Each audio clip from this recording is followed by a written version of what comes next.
ورحمۃ اللہ وبرکاتہ نحمده ونصلی علی رسولہ الکریم اما بعد فاعوذ باللہ من الشیطان الرجیم بسم اللہ الرحمن الرحیم رب اشرح لی صدری ویسر لی امری واحلل عقدۃ من لسانی یفقہوا قولی۔ آج ہم پڑھیں گے حفظان صحت کے اصول جو ہمارے لیے رسول اللہ صلی اللہ علیہ وآلہ وسلم نے منتخب کیے۔ ایک تو وہ حفظان صحت کے اصول ہیں جو عام طور پر آپ جانتے ہیں، جو کچھ بتایا جاتا ہے، لیکن اس میں آپ کو وہ گہرائی اور وہ وسعت نہیں ملے گی جو کہ رسول اللہ صلی اللہ علیہ وآلہ وسلم کے طریقے میں ہے، اور آپ کو اتنا فائدہ نہیں ہوگا ان حفظان صحت کے اصولوں کا جو کسی دنیا دارانہ سوچ کی بنا پر مرتب کیے گئے ہیں۔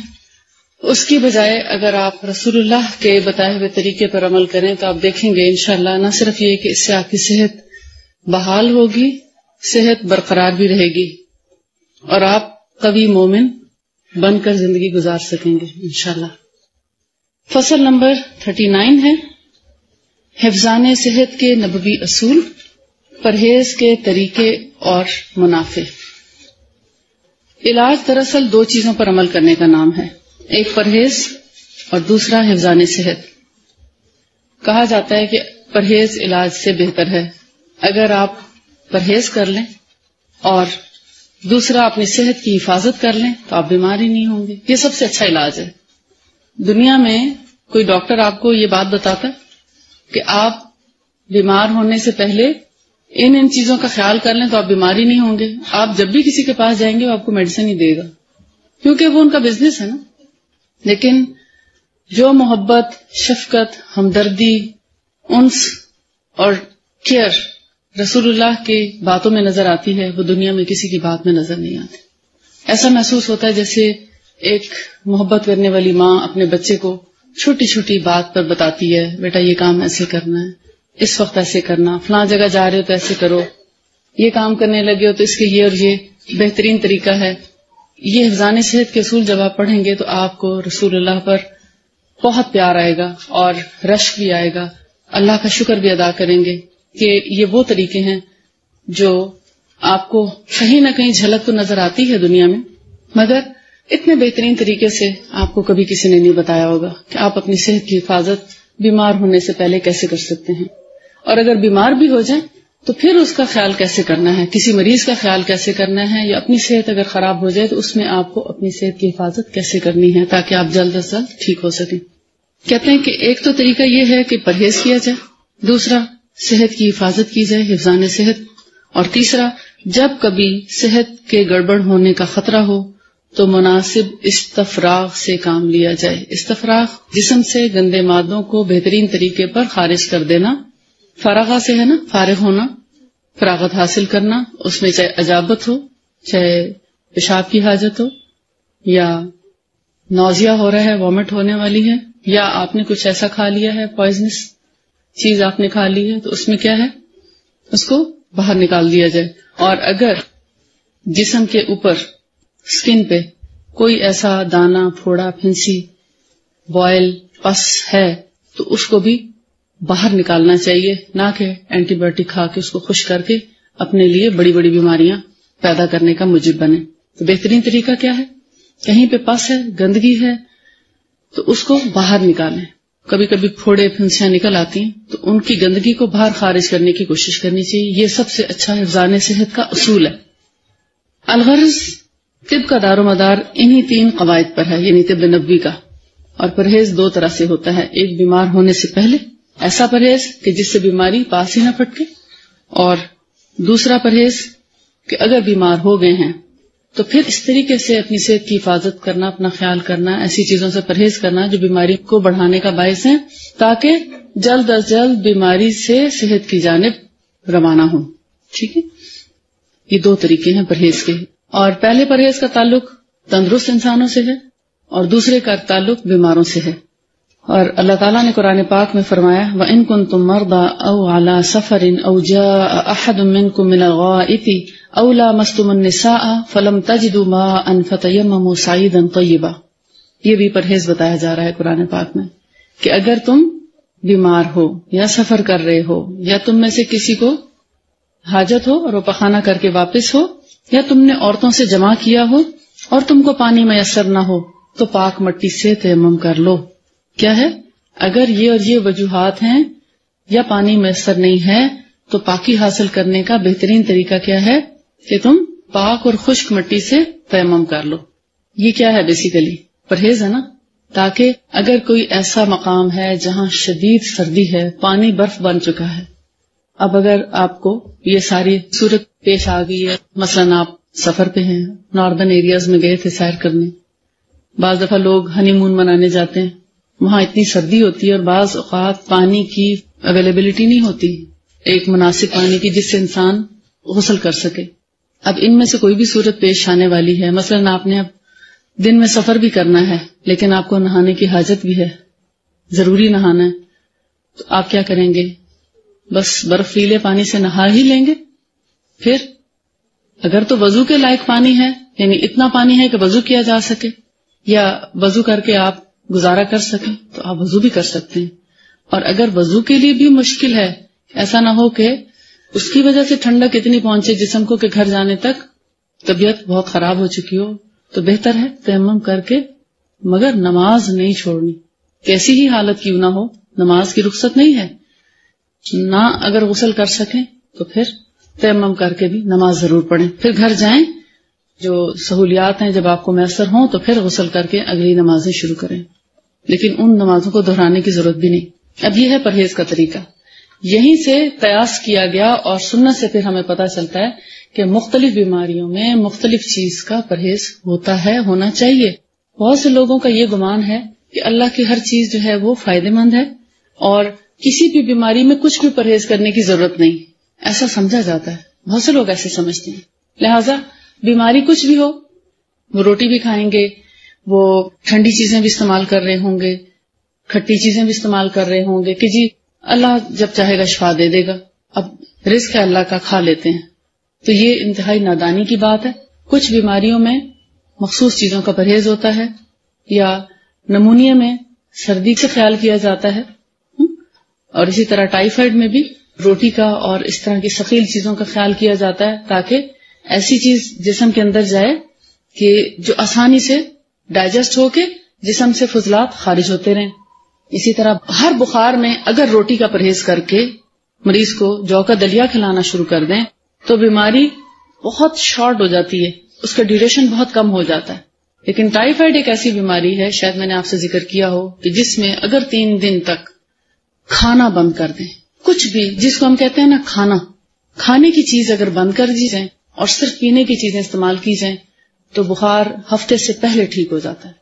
یہ ایک بہت بڑا صحت کا اصول ہے. ٹائیفائڈ بخار سے بچنے کا ایک بہت بڑا راز ہے کھانے کی ہر چیز، حتیٰ کہ جو کا دلیے کا بھی پانی پئیں، دلیا نہ کھائیں. اس میں جو کا دلیا ابال کے یا جو ابال کے اس کا پانی مریض کو پلائیں، مگر لوک وارم، ٹھنڈا نہیں. اور دودھ یا جوس تازہ پھلوں کا، ڈبے کا جوس نہیں، پانی، یخنی اس لیے کہہ رہی ہوں کہ سوپ میں آج کل ہمارے ہاں ونیگر اور ساس کے بغیر ہم سمجھتے ہیں سوپ نہیں ہے. یخنی کا مطلب ہوتا ہے خالص دیسی مرغی کی یخنی، اور اس میں صرف نمک اور معمولی سی دار چینی یا کالی مرچ، اس کے علاوہ ایک چھینٹ لہسن کی یا پیاز کی جیسے ہم عام طور پہ بناتے ہیں. بیمار کے لیے تو اس میں گھی ڈالنے کی بھی ضرورت نہیں ہے. ہاں اگر زچہ ہے تو اس کو گھی ڈال کے دیا جا سکتا ہے اس یخنی میں. وہ بھی پھر ہر بیماری میں مختلف طریقے ہیں. مختلف بیماریوں میں گھی منع ہوتا ہے، کولیسٹرول، ٹرائیگلائسرائڈز، یا اس میں یورک ایسڈ ہے تو گوشت منع کرتے ہیں، ہائی بلڈ پریشر ہے تو سالٹ، نمک منع کرتے ہیں. اسی طرح مختلف بیماریوں میں مختلف قسم، شوگر میں چینی اور میٹھا منع کیا جاتا ہے. یہ تو کہتے ہیں نا ہم نے ٹپس پہ چیزیں یاد کر رکھی ہیں، لیکن یہ ہے بیماری کے بعد کا پرہیز. سنت میں آپ کو وہ پرہیز ملے گا جو بیمار ہونے سے پہلے کا ہے. یعنی آپ اس سارے جتنے بھی لیسن ہیں حفظان صحت کے، ان کو پڑھ کے آپ اس نتیجے پر پہنچیں گے کہ جتنا جنک آج ہمیں کھلایا جا رہا ہے خوبصورت طریقوں سے، ایڈورٹیزمنٹ کے ذریعے ایک رش کیا ہوا ہے ان چیزوں کا، اور خوبصورت پیکنگ کے ذریعے اٹریکٹ کرنے کے لیے، یہ سارا جنک جو ہے دراصل ہمیں بیماری کی طرف لے کے جا رہا ہے. اور ہر شخص کو مختلف بیماری اس لیے ہوتی ہے کہ ہر خاندان میں جینز فرق ہے نا ہر ایک کی، اور ہر ایک کے اندر ضروری نہیں کہ ایک ہی طرح کی کمزوری پائی جائے. کہیں آپ دیکھتے ہیں کچھ جگہوں پہ سر درد زیادہ پایا جاتا ہے، کہیں پیٹ کے مسئلے زیادہ پائے جاتے ہیں، کہیں ٹی بی کے اثرات ہوتے ہیں، کسی فیملی میں کینسر کے اثرات زیادہ ہیں، اور کسی کے اندر الرجیز زیادہ پائی جاتی ہیں، چاہے وہ نیزل الرجی ہو یا اسکن الرجی. تو مختلف رجحانات ہیں. اب جب جنک ہم کھاتے ہیں تو جن بیماریوں کا ہمارے فیملی میں ریل پیل ہوتی ہے، ہم زیادہ تر انہی بیماریوں میں بالآخر گھر جاتے ہیں. ایک تو چھوٹی چھوٹی چیزیں ہیں، فلو، نزلہ، کھانسی وغیرہ، مگر یہاں سے سٹارٹ ہوتا ہے پیٹ کا تھوڑا بہت گڑبڑ شروع ہوتی، اور کرتے کرتے بڑی بڑی بیماریاں یا کمپلیکیٹڈ ڈیزیزز میں ہم پھر مبتلا ہونا شروع ہو جاتے ہیں. مگر ہم یہ نہیں جان پاتے کہ اصل میں بیماری کا باعث کیا چیز بنی تھی، ہماری خوراک میں کیا کیا چیزیں آ رہی ہیں، ہمارے انوائرمنٹ سے. پہلے تو یہ ہے کہ آپ ہیں ایک بند بلڈنگ میں، پھر جب آپ ایک کمرے میں بیٹھ جاتے ہیں تو آپ باقی بھی اگر ساری چیزیں بند کر لیں، دروازے، کھڑکیاں، اب اتنی مخلوق اس کے اندر بیٹھی ہے، اتنے لوگ ہیں، سب کی سانس آپ انہیل بھی کر رہے ہیں، ایکسیل بھی کر رہے ہیں. اب تھوڑی دیر کے اندر اگر آپ کی کھڑکیاں دروازے بند ہوں تو ایک گندی فضا جو ہے وہ پیدا ہو جائے گی. اگر آپ مستقل کئی گھنٹے ایسی فضا میں بیٹھے رہیں گے تو خام خواہ میں نیند آنے لگے گی، آپ ڈراؤزی فیل کریں گے، آپ کے پٹھے تھک جائیں گے، مگر آپ کو سمجھ نہیں آئے گی کہ آپ اتنی جلدی تھک کیوں گئے. جبکہ آپ گھر میں ہوتے ہیں تو اتنی جلدی نہیں تھکتے، کیونکہ گھر میں کبھی آپ اندر بیٹھے ہیں، کبھی باہر جاتے ہیں، کبھی دھوپ میں بیٹھ جاتے ہیں، کبھی اپنا کچھ بھی پڑھنے لکھنے کا کام ہے، یہ گھر کا کام ہے تو آپ دھوپ میں جا کے بیٹھ کے کر لیتے ہیں. تو اس سے کیا ہوتا ہے، جو دھوپ کی شعاعیں ہیں وہ جب ہمارے جسم پہ پڑتی ہیں تو ہمیں ایک طاقت پہنچاتی ہیں. ہمارے جسم کی اندر پائے جانے والی وٹامن ڈی، جس کا آج بڑا چرچہ ہے کہ وٹامن ڈی ڈیفیشنسی ہو گئی ہے تو آپ شارٹس لگوائیں، آپ یہ انجیکشن لگوا لیں یا گولیاں کھائیں، یا مختلف طریقوں سے اس کا ایک ٹریٹمنٹ کیا جاتا ہے. آپ یہ نوٹ کریں گے کہ ہر کچھ عرصے کے بعد، کچھ مہینوں کے بعد ایک خاص بیماری کا نام بہت ہائی لائٹ کیا جاتا ہے. کبھی وہ برڈ فلو کے نام سے، کبھی وہ ڈینگی وائرس کے نام سے، کبھی وہ جیسے وائرل انفیکشنز ہوتے ہیں، مثال کے طور پر ڈائریا جیسے گرمیوں میں ہو جاتا ہے، پیچش، پیٹ کی خرابی. اب آج کل جو چرچا ہے وہ وٹامن ڈی ڈیفیشنسی کا ہے، کیونکہ پیچھے جو بڑی بڑی کمپنیز ہیں انہوں نے اپنی مارکیٹنگ کرنا ہوتی ہے، اس کے لیے وہ ایڈورٹیزمنٹ کرتے ہیں، لوگوں کے ذہن تیار کرتے ہیں، بناتے ہیں تاکہ لوگ اس طرف پہلے متوجہ ہوں، سوچنا شروع کریں. اور اس کے بعد پھر بہت سے لوگ جو سینسٹیو طبیعت کے ہوتے ہیں یا جن کے اندر اثر پذیری زیادہ پائی جاتی ہے، وہ بہت جلدی ایسی باتوں سے متاثر ہو جاتے ہیں اور پھر چاہتے ہیں کہ بس جیسے ہی کوئی میڈیسن آئے سب سے پہلے وہ لینے والے ہوں تاکہ سب سے پہلے وہی ٹھیک ہو جائیں. حالانکہ ایسا کچھ نہیں ہوتا. اگر آپ اپنی صحت کی حفاظت کرنے والے ہیں، آپ پرہیز کے وہ طریقے جانتے ہیں جن سے آپ کو بیماری نہ آئے، اگر آپ دھوپ میں بیٹھنے والے ہیں، دھوپ کے اندر کچھ دیر گزارنے والے ہیں، چاہے اپنا کام لے کر بیٹھیں، چاہے آپ پڑھنے کے لیے بیٹھیں، یا اگر آپ کو تھوڑا سا وقت مل جاتا ہے تو ویسی تسبیحات کرنے کے لیے تھوڑا سا 10-15 منٹ، آدھا گھنٹہ آپ نکالیں. یا ویسے تو عورت کی نماز اندر پڑھنا زیادہ افضل ہے، لیکن اگر آپ سمجھتے ہیں دن میں کوئی وقت ہے ہی نہیں کہ آپ دھوپ میں جا سکیں تو آپ ظہر کی نماز ہی اگر دھوپ میں پڑھ لیتے ہیں ایک مجبوری سمجھتے ہوئے، تو پھر کیا ہے کہ آپ کو کم از کم کچھ دیر دھوپ مل جاتی ہے تو اس سے کیا ہوتا ہے، آپ کے جسم کے اندر ایک انرجی بھرتی ہے. وہ وٹامن ڈی ڈیفیشنسی جو ہوتی ہے انسان کی ہڈیوں کو آہستہ آہستہ بوسیدہ کر دیتی ہے، کیونکہ اگر آپ دھوپ میں نہیں بیٹھتے اور اس کی وجہ سے اگر آپ کے اندر وٹامن ڈی کی ڈیفیشنسی ہو گئی ہے، پھر آپ جتنا بھی دودھ پئیں آپ کا کیلشیم باڈی کے اندر ایبزارب نہیں ہوگا. اس کی مثال میں آپ کو سمجھاتی ہوں، اس طرح سے ہے. فرض کریں یہ دیوار ہے اور دیوار جو ہے اینٹیں اور سیمنٹ ملا کر بنائی گئی ہے. جو اس کی اینٹیں ہیں وہ سمجھ لیں کہ کیلشیم ہے، لیکن جو اس کے اندر کا سیمنٹ ہے نا، پلستر جس کو بولتے ہیں، وہ وٹامن ڈی ہے. اگر وہ سیمنٹ ٹھیک نہیں ہے، صحیح طرح سے نہیں بنا ہوا یا ہے ہی نہیں، سیمنٹ کے بغیر آپ نے اینٹیں رکھ دی ہیں، تو کیا وہ اینٹیں دیوار بن کر قائم رہ سکیں گی؟ نہیں رہ سکتی. جتنا اچھا سیمنٹ ہوگا اتنی اچھی دیوار مضبوط اور سالڈ ہوگی. تو جس کے اندر جتنی اچھی وٹامن ڈی ہوگی اس کی باڈی کے اندر کیلشیم اتنا اچھا ایبزارب ہوگا اور اس کی ہڈیاں اتنی زیادہ مضبوط ہوں گی. اور جن کے اندر وٹامن ڈی کی ڈیفیشنسی ہوگی ان کے ہڈیاں اسی طرح بوسیدہ ہوں گی جیسے بغیر سیمنٹ کے اینٹیں. کہ کیلشیم موجود تو ہوتا ہے قدرتی طور پر ہمارے باڈی کے اندر، لیکن اس کی ایبزارپشن جو ہے وائٹامن ڈی کے ذریعے ہی ممکن ہے.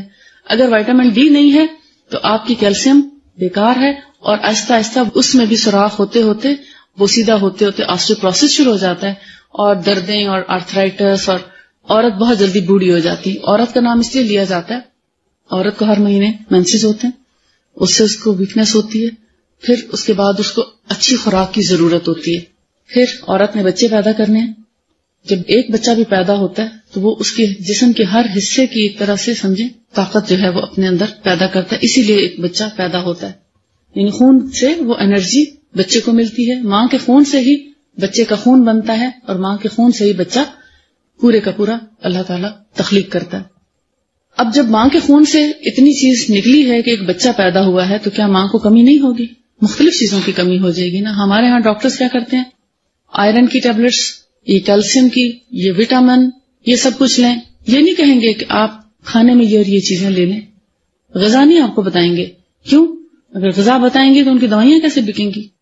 سوچ رہے ہیں آپ غور کر رہے ہیں اس بات پر کہ یہ ان کا بزنس ہے. انہوں نے آپ کو ہر بات پر میڈیسن دینی ہے، مگر یہ آپ نے اپنی عقل سے کام لینا ہے، اور طب نبوی کی روشنی میں فرقان سے کام لینا ہے، اور حکمت سے کام لینا ہے کہ آپ فرق کر سکیں کہ آپ کے لیے صحیح راستہ کون سا ہے اور غلط کون سا ہے. اگر آپ حمل کے دوران کلیجی کھانے والے ہیں، سیب، گاجر بطور خوراک استعمال کرنے والے ہیں، آپ کو کسی آئرن ٹیبلٹ کی ضرورت نہیں. اور اگر آپ باقاعدگی سے دودھ پینے والے ہیں، اور دودھ کے ساتھ آپ جیسے انڈا یا گوشت اور باقی چیزیں ہیں، تو آپ کو کبھی بھی پروٹین یا کیلشیم کی ڈیفیشنسی نہیں ہوگی. کنو مالٹا وائٹامن سی کا بہترین سورس ہے.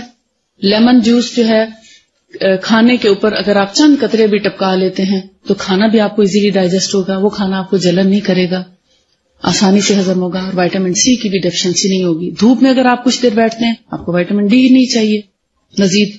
اور اگر آپ اولیو آئل کا استعمال کچھ نہ کچھ کرتے ہیں تو آپ کو قبض نہیں ہونے پائے گی. عموماً عورتوں کو قبض ہو جاتی ہے، ہو بھی گئی قبض تو چمچ بھر کے روزانہ، اگر ایک چمچ سے گزارا ہو جاتا ہے تو ایک چمچ پئیں، اور اگر ایک چمچ سے گزارا نہیں ہوتا تو 2 چمچ پی لیں. آپ کو قبض سے بھی پریونشن ہو جائے گی، حفاظت ہو جائے گی. اور ڈیلی دودھ پینے والی خواتین کو کم ہی قبض ہوتی ہے. ہاں کچھ فیملیز میں ایسا بھی ہوتا ہے دودھ پینے سے ان کو قبض ہو جاتی ہے، تو پھر دودھ کے ساتھ کوئی نہ کوئی ایسی فائبر فوڈ لیں جیسا کہ کھجور، کبھی کھجور لے لیں اور کبھی انجیر، کیونکہ نبی صلی اللہ علیہ وآلہ وسلم نے کھجور اور انجیر کو ملا کر کھانے سے منع فرمایا. آپ نے فرمایا کھجور اور انجیر کو مکس کر کے نہ کھاؤ. لیکن ابھی یہ تحقیق سامنے نہیں آئی کہ ان دونوں کے ملنے سے کیا باڈی کے اندر کیمیکل ریئیکشن ہوتا ہے، یہ کیا چینجز آتی ہیں، یہ کیا نقصان پہنچتا ہے جسم کو. لیکن اگر ہم اپنی تھوڑی سی عقل سے کام لیں تو اندازہ ہوتا ہے کہ کھجور بھی ایک گرم چیز ہے اور انجیر بھی گرم چیز ہے. یقیناً 2 گرم چیزوں کے کمبینیشن سے ہو سکتا ہے ہمارے جگر کو یا ہمارے جسم کو یا خون کے اندر ایسی حدت پیدا ہو کہ ہمارا جسم اس کو مینج نہ کر پائے اور اس سے کوئی تکلیف ہو جائے. کیونکہ نبی صلی اللہ علیہ وآلہ وسلم کے جتنی بھی حکمتیں ہیں خوراک کے بارے میں، اس سے ہمیں پتہ چلتا ہے کہ کسی بھی مصنوع چیز کے استعمال کرنے کا کبھی کسی کو نقصان نہیں ہوا، ہمیشہ اس کا فائدہ ہی ہے. شہد کو بطور اینٹی بایوٹک لینے سے جسم کی حفاظت بھی ہے اور اینٹی بیکٹیریل میڈیسن ہے، بہترین اینٹی بایوٹک ہے، آپ اس سے فائدہ لے سکتے ہیں. پھر جب آپ یہ ساری چیزیں یعنی فیٹس، اولیو آئل بہترین سورس ہے، اس کے بعد اینیمل فیٹ، دیسی گھی اگر گائے کا ہے تو بیسٹ ہے. بھینس کا گھی تھوڑا سا ہیوی ہوتا ہے. دیسی گھی کا مطلب یہ نہیں ہے کہ آپ پیالہ بھر بھر کے گھی کا استعمال شروع کر دیں یا دودھ کے اندر دیسی گھی ڈال کے کھانا شروع کر دیں. اگر 1 ٹی اسپون دن میں دیسی گھی آپ کھا لیتے ہیں یا حمل کے دوران 1 ٹیبل اسپون کھا لیتے ہیں، کیونکہ اس وقت تقریباً دگنی خوراک کی ضرورت ہو جاتی ہے، تو آپ کیسے موٹے ہو سکتے ہیں. اور موٹا وہ شخص ہوتا ہے جس کے اندر پراپر جو اس کی انٹسٹائنس میں چکنائی ہونی چاہیے، اس کی جب کمی ہوتی ہے اور نان اور گندم کھا کے اپنے آنتوں میں فنگس جب پیدا کر لیتا ہے اور اس کا جو سٹول ہے وہ آہستہ آہستہ سٹک ہونا شروع ہو جاتا ہے، تو نتیجتاً کیا ہوتا ہے، جسم میں پھلاوٹ آنا شروع ہوتی ہے، جسم پھولنا شروع ہو جاتا ہے. لیکن جس کا پیٹ روزانہ بہت اچھے طریقے سے صاف ہوتا رہے اور حاجت کھل کے ہوتی رہے، وہ کیسے موٹا ہو سکتا ہے؟ ہمارا جسم جو ہے چکنائی کی اس کو ضرورت ہے، اور جتنے ہم وٹامنز لیتے ہیں اس کو صحیح جگہ پر پہنچانے کا کام کون کرتا ہے؟ وہ چکنائی ہی ہے. جیسے پتے کا آپریشن ہوتا ہے، چکنائی بند کر دی جاتی، بالکل ٹوٹلی بند کر دی جاتی ہے. حالانکہ زیتون کا تیل ایک ایسا سورس ہے جو پتے کے آپریشن کے بعد بہترین فیٹ لینے کا سورس ہے. آپ اگر سمجھتے ہیں آپ کی فیملی میں کسی کے پتے کا آپریشن ہوا ہے پتھریوں کی وجہ سے، تو اب ڈاکٹر نے چکنائی منع کر دی ہے. ساری چکنائیاں بے شک چھوڑ دیں، مگر زیتون کا تیل آپ پھر بھی لے سکتے ہیں، سیلڈ کے اوپر ڈریسنگ کے طور پہ یا کھانے کے اوپر ڈال کے، کیونکہ زیتون کا تیل پکانے سے اس کی طاقت ختم ہو جاتی ہے، اس کی نیوٹریشن ویسٹ ہو جاتی ہے. اب آپ دیکھیے کہ یہ مختلف کھانے کی صرف چیزیں تھیں جن سے آپ اپنے بہت سی ڈیفیشنسیز کو کور کر سکتے ہیں. اسی طرح روٹین میں لیونگ جو ہے آپ کی، رات کو سونے کا اور صبح جاگ کے اٹھنے کا جو وقت ہے، جو اللہ تعالیٰ نے ہمارے لیے بہترین مقرر فرمایا کہ کم از کم فجر کے لیے ہم ضرور اٹھیں. یہ کم از کم لمٹ ہے نا صبح اٹھنے کی، اور اگر بہترین کی طرف آئیں تو پھر تہجد کے لیے اٹھیں، وہ بہترین ٹائم ہے. اس کے بعد سونے کا ذکر سنت میں کہیں نہیں ملتا. لیکن اگر کبھی مجبوری ہو، چھٹی کا دن ہے، تو پھر آپ ہفتے میں ایک دن اگر سو جاتے ہیں تو اتنا حرج نہیں. لیکن آپ کو پتہ ہے کہ فجر کے وقت 3 دن تک سوئے رہنے والے کے کان میں شیطان پیشاب کرتا ہے، اور پھر چوتھے دن اس کو اٹھنے کی توفیق بھی نہیں ہوتی، زیادہ مشکل ہو جاتا ہے. اور جتنا ڈیلے کرتا رہے گا، سال ہر سال سے جو لوگ فجر قضا کر رہے ہیں اور صبح نہیں اٹھتے، پھر ان کو توفیق ہوتی بھی نہیں، کیونکہ دل میں وہ وسعت ہی نہیں پیدا ہوتی، وہ طاقت ہی نہیں انسان اپنے اندر محسوس کرتا ہے. شیطان اتنا براجمان ہو چکا ہوتا ہے کہ وہ اس وقت اور زیادہ گہری نیند لاتا ہے. نیچرلی ایک دفعہ انسان کی آنکھ سحری کے وقت کھلتی ہے، تقریباً ہر انسان کی کھلتی ہے. یہ اور بات ہے کہ ہم غفلت میں پھر دوسری طرف کروٹ لے کے سو جاتے ہیں، مگر آنکھ ضرور کھلتی ہے کیونکہ فطرت کا تقاضا ہے. پھر جب ہم اس کے بعد سو جاتے ہیں تو فجر کے لیے بھی ایک دفعہ ہم ضرور کانشیس ہوتے ہیں. اٹھ جائیں تو ٹھیک، اگر نہ اٹھیں تو پھر فجر قضا ہونے کے بعد ہی آنکھ کھلتی ہے. تو بہترین وقت جو ہے وہ تہجد کا وقت ہے، لیکن اس سے ذرا کم پھر فجر کا وقت ہے. لیکن فجر کے بعد تک سوئے رہنے والے جو ہیں وہ ان کے لیے آپ اس میں پڑھیں گے، وہ نحوست کی نیند ہے، آپ اس میں پڑھ لیں گے انشاءاللہ. تو ہمارا جو لائف سٹائل ہے وہ بیسیکلی انہی حفظان صحت کے اصولوں سے بنے گا، جو ہمارا صحیح دینی لائف سٹائل ہے اور ہونا چاہیے. اس کو اپنانے کی کوشش کریں، چاہے شادیوں کے دن ہو، چاہے بچوں کی پیدائش کے دن ہو، چاہے زندگی میں بہت امپورٹنٹ ڈیز ہوں. اس وقت میری ایک بیٹی کا بچہ پیدا ہوا ہے اور دوسری بیٹی میری سعودیہ سے پہنچنے والی ہے، تیسری بیٹی کی شادی قریب ہے. مگر میں اس وقت 2 اور 3 کلاسز بھی لے رہی ہوں، شام میں اپنا کلینک بھی کرتی ہوں، گھر کو بھی مینج کرتی ہوں، اور گھر کی ٹوٹل ذمہ داری ایک طرح سے میرے اوپر ہے. لیکن اس کے باوجود میں نے اپنے اوقات کار میں تبدیلی نہیں کی. میں کیا کرتی ہوں، اگر مجھے لگتا ہے کہ وقت میرا دن میں شارٹ ہو جائے گا، میں اتنا ارلی اٹھتی ہوں. جس دن مجھے زیادہ کام ہوتا ہے میں اس دن اور زیادہ صبح اٹھتی ہوں کہ میں نے آج یہ سب چیزوں کو مینج کرنا. تو اگر ہم اپنا لائف سٹائل چینج کر لیں اور اس کے مطابق، اب دیکھیں گھر میں کیسی کیسی مصروفیات ہیں، مگر ان سب کو ایک طرف رکھ کے اپنا فرض سمجھتے ہوئے اگر آپ ایک کام کرتے ہیں، تو میں سمجھتی ہوں، میرا ایمان ہے کہ جب ہم اللہ کی طرف ایک قدم آتے ہیں، اللہ کی خاطر مخلوق کا بھلا کرتے ہیں، تو اللہ تعالیٰ ہماری طرف 10 قدم آتا ہے. ہم ایک قربانی کرتے ہیں تو اللہ تعالیٰ ہمیں اس کا بہت زیادہ صلہ دیتا ہے. 1 منٹ لگاتے ہیں تو اس سے ہمارے کاموں میں اور زیادہ آسانی ہوتی ہے اور وقت میں برکت ہوتی ہے. تو اس لیے حالات چاہے کیسے ہی ہوں، مگر جب ہم نے سوچ لیا نا ایک کام کرنے کا، تو وہ کام اللہ تعالیٰ ہم سے کروا دیتا ہے. اگر ہم نے یہ سوچ لیا ہے کہ صبح جلدی اٹھنا ہے، ہماری پوری نیت ہے، اور جب آنکھ کھلے تو اٹھ جائیں، تو ہم ضرور اٹھ سکتے ہیں.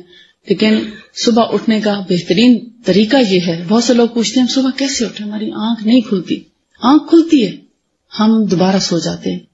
اپنے آپ کو کہہ کے سوئیں میں نے اتنے بجے اٹھنا ہے، اور اللہ تعالیٰ سے دعا کر کے سوئیں یا اللہ مجھے اتنے بجے اٹھا دینا. سوال ہی نہیں پیدا ہوتا کہ آپ اس وقت نہ اٹھ سکے.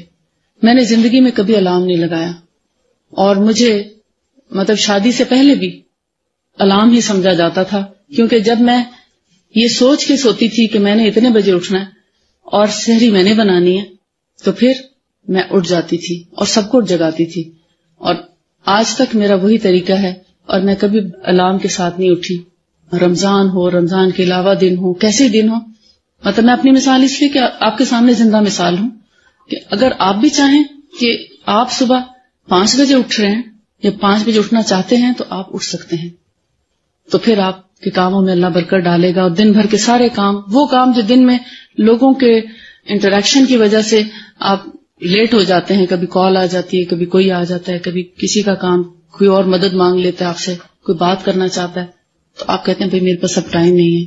جتنا دیر سے اٹھنے والے لوگ ہیں ان کے مزاج اتنے تنک ہوں گے. تنک مزاج سمجھتے ہیں؟ یعنی چڑچڑا پن، غصہ جلدی آ جانا، قوت برداشت کی کمی، صبر کی کمی، بات کرنے کا حوصلہ نہ ہونا، یہ بات نہیں کرنا چاہتے کسی سے، وقت کم ہے اور ہر ایک کو جواب بس میں اپنا کام کر لوں کسی طرح، میں کسی کا نہیں کر سکتی اس لیے کہ میرے پاس ٹائم نہیں ہے. صبح جلدی اٹھیں گے اللہ کی خاطر تو اللہ تعالیٰ آپ کو انسانوں کی خدمت کا بھی موقع دے گا اور آپ کا نام اعمال اسی سے سجے گا. جتنی آپ خدمت خلق کریں گے اسی سے آپ کا نام اعمال جو ہے وہ سجے گا. کیوں؟ ذاتی عبادات سب کر لیتے ہیں، ذاتی علم سب حاصل کر لیتے ہیں. فائدہ اس علم کا ہے جو آپ حاصل کرنے کے بعد دوسروں تک پھیلائیں، دوسروں تک پہنچائیں، چاہے علم سکھا کر، چاہے عملاً دکھا کر. اسی سے آپ کا خیر بڑھے گا. صرف پڑھ لینے سے آپ نیک نہیں بن سکتے، پڑھ لینے سے جنت حاصل نہیں کر سکتے جب تک کہ آپ اس علم پر عمل نہیں کرتے. زندہ اور عملی مثال نہیں بنیں گے تو آپ کے علم کا خاص فائدہ نہیں ہوتا. اگر آپ عمل نہیں کریں گے بچوں کو کیسے سکھائیں گے؟ بچے تو سب سے پہلے آپ کو آبزرو کرتے ہیں اور صاف کہہ بھی دیں گے آپ خود تو ایسے نہیں کرتی، آپ تو ایسے کر رہی ہیں. میرا چھوٹا سا پوتا ہے تو مجبوراً ہمیں اس کے سامنے لیفٹ ہینڈ سے کوئی نہ کوئی چیز جیسے نوالا ہے رکھنا پڑتا ہے، کیونکہ وہ اتنا فالو کرتا ہے کہ اگر میں نے رائٹ ہینڈ سے کھایا وہ لیفٹ ہینڈ سے اٹھائے گا، کیونکہ وہ سمجھتا ہے شاید یہ لیفٹ ہینڈ اس کا. سمجھ رہے ہیں؟ یعنی آپ کے سامنے میرا رائٹ ہینڈ آپ کو لیفٹ لگ رہا ہے نا، تو چھوٹا معصوم ہے نا بچہ، تو ہم اس کے سامنے یوں لیفٹ ہینڈ سے نوالا اٹھاتے ہیں اور پھر جب اس کی نظر نیچے جاتی ہے تو ہم پکڑ کے رائٹ ہینڈ سے کھاتے ہیں، اس کو سکھانے کی خاطر. کیونکہ بچے فالو کر رہے ہوتے ہیں نا. اگر میں کہوں نا بیٹا رائٹ سے کھاؤ تو وہ میرے ہاتھ کو دیکھتا ہے کہ آپ کا تو یہ ہے، یعنی اتنا بچے فالو کرتے ہیں. اور اگر آپ بچے کے سامنے کسی کو کہتے ہیں کہ جی کہہ دیں جی ابو گھر پہ نہیں ہے اور ابو خود کہہ رہے ہیں تو آپ سچ سکھا رہے ہیں بچوں کو. وہ کہیں گے آپ خود تو ایسے کہتے ہیں. اور پھر کل جب باپ کو ضرورت پڑے گی بچے سے کسی کام کی تو وہ بھی جھوٹ بولے گا، کیونکہ اس خود سکھایا نا جھوٹ بولنا. جب ہم اپنے اوپر اپلائی کریں گے اس علم کو تو آپ دیکھیے گا اس سے آپ کو خیر ملے گا، اس سے آپ کو رسپانس ملے گا بھلائی کا.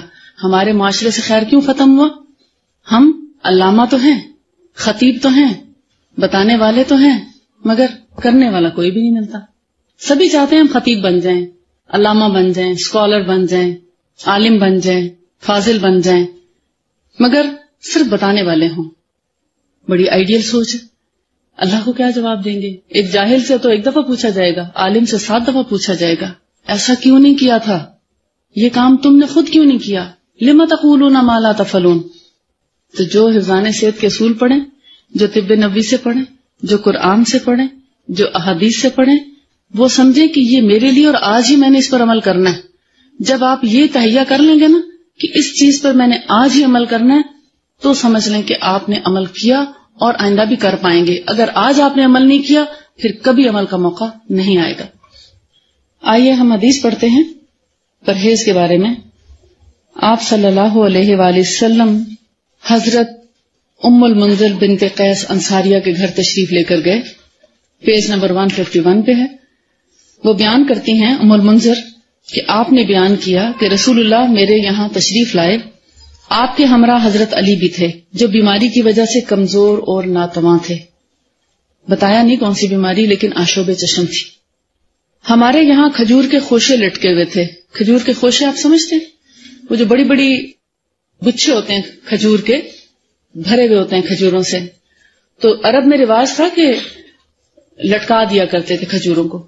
تازہ کھجور آنے ان کو ایک تو کیڑے مکوڑوں سے، زمین کی گندگی سے، اور دوسرا پریزرو ہو جاتی تھی، لٹکے لٹکے ہوا میں سوکھتی رہتی تھی اور بہترین طریقے پر پریزرو ہوتی تھی. کیونکہ کسی جگہ رکھنے سے ایک دوسرے کے اوپر پریشر آتا ہے جب، تو کھجور کی شکل بگڑ جاتی ہے، جو ہمارے ہاں کی کھجور کا حال ہوتا ہے. اکثر آپ دیکھتے ہیں پاکستان کی کھجور کی شکل پچکی بھی ہوگی، خاص طور پر ہمارے جو ڈیرہ اسماعیل خان کی کھجور ہے، بہترین کھجور ہے، لیکن اس کی شکل کبھی درست نہیں دیکھی. آج تک اندازہ نہیں ہو سکا کہ اس کی اصل شکل کیا ہوگی. کیوں؟ وہ اتنے وزن کے اندر دبا دیتے ہیں کہ پچک جاتی ہے. مگر عرب میں چونکہ خاص الخاص ملک ہے کھجور کا، تو ان کو بہترین طریقہ معلوم ہے کہ وہ خوشے لا کے درخت سے اتارنا اور گھر لا کے لٹکا دینا.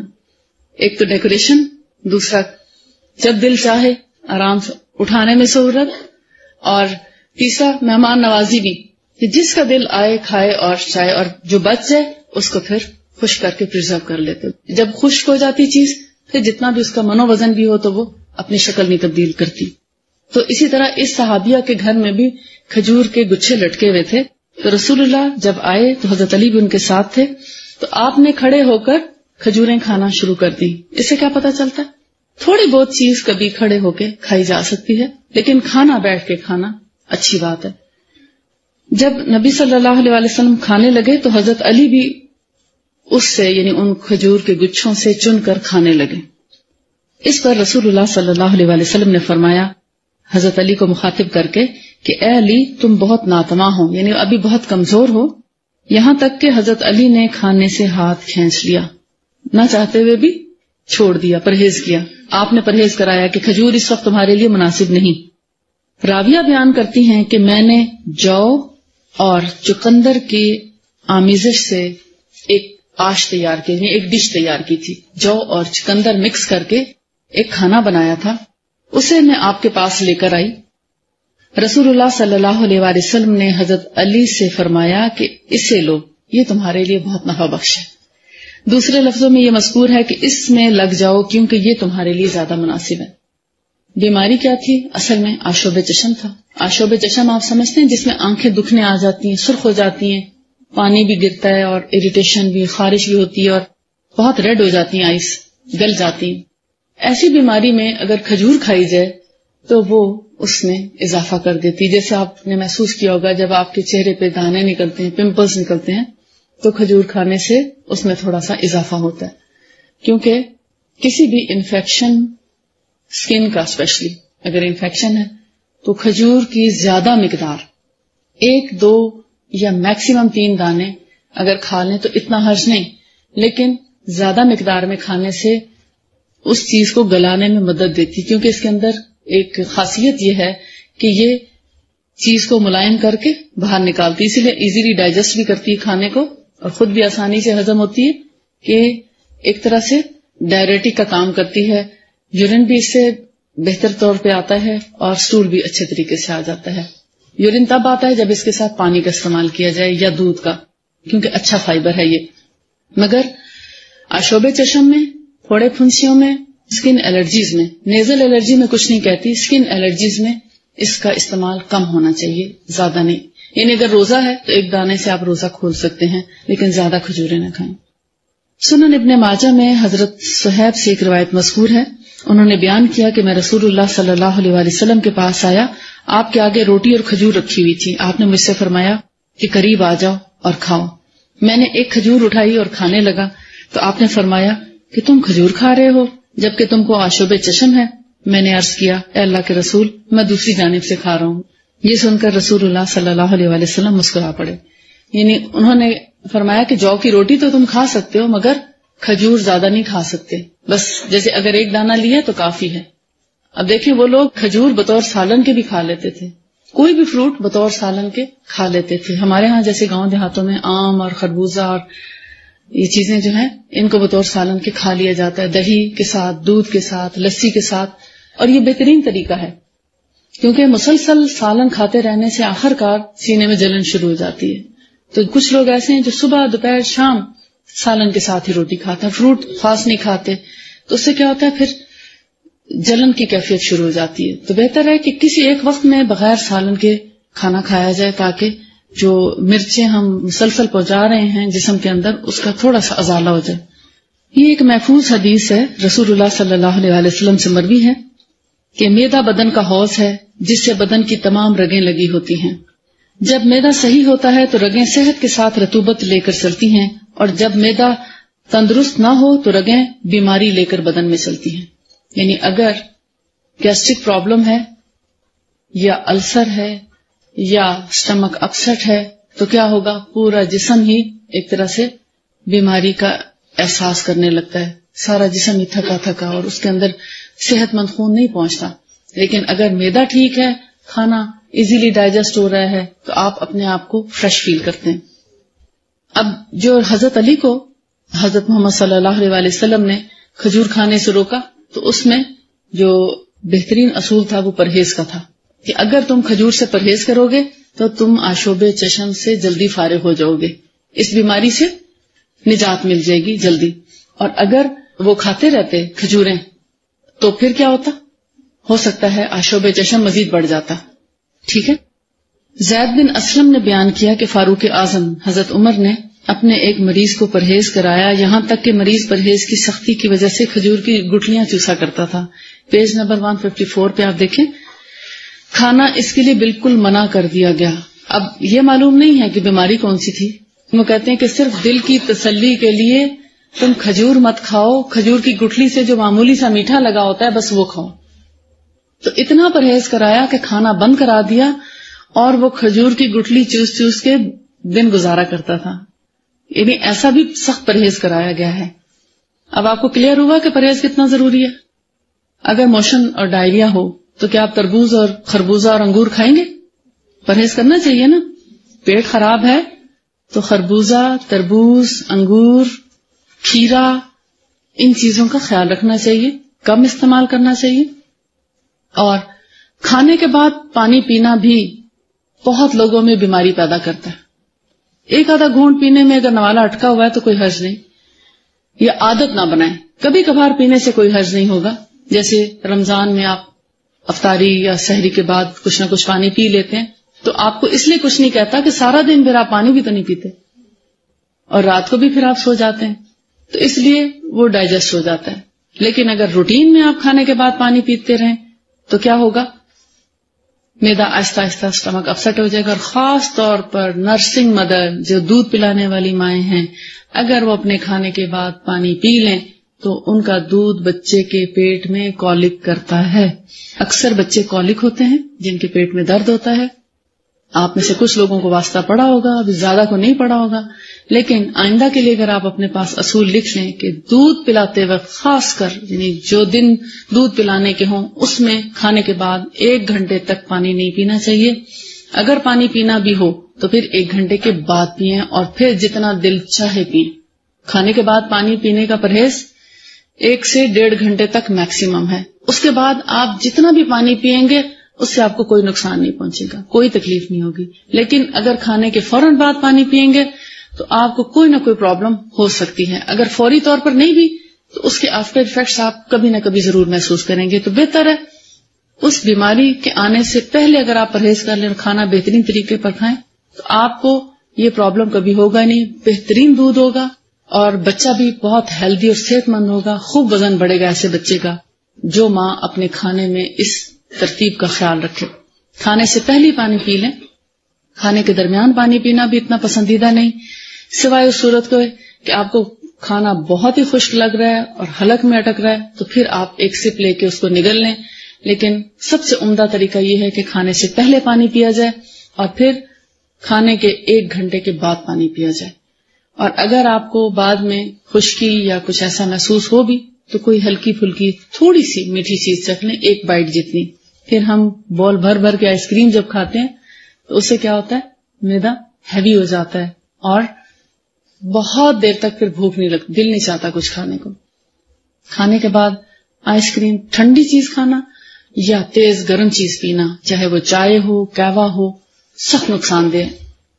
کھانے کے بعد قہوہ بھی فوراً نہیں پینا چاہیے، وقفے سے ہی پینا چاہیے، کیونکہ معدہ اس کو اب ڈائجسٹ کرنے میں لگتا ہے، ایسڈ پروڈیوس ہو رہے ہوتے ہیں اور جب اس پہ گرم گرم چیز ڈلتی ہے تو اس کا فنکشن جو ہے ڈسٹرب ہوتا ہے.